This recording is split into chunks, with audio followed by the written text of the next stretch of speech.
আমাদের জন্য আল্লাহ অনেক দামি দামি সময় রেখেছে। কদরের রাত, লাইলাতুল কদর খায়রুম মিন আলফি শাহর, হাজার মাসের চেয়েও সেরা।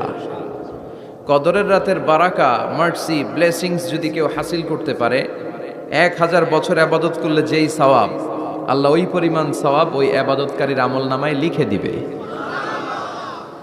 কিন্তু বিষ্ণু বলেছেন ফালতামিসু ফিল আশরিল আওয়াখিরি মিনাল ভিতর, রমাদানের শেষ দশকের বেজর রাত্রিতে কদর তালাশ করো।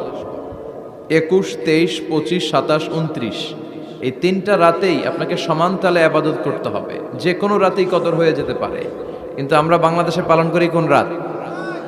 কথা বলেন। তো আপনি ইবাদত করলেন 27-এর রাতে, ওই বছর কদর হয়ে গেল 29-এর রাতে, যাবেন কই? মান হরিমা ফাকাদ হরিমা, মান হরিমা খায়রাহা ফাকাদ হরিমা। বিষ্ণু বললেন যে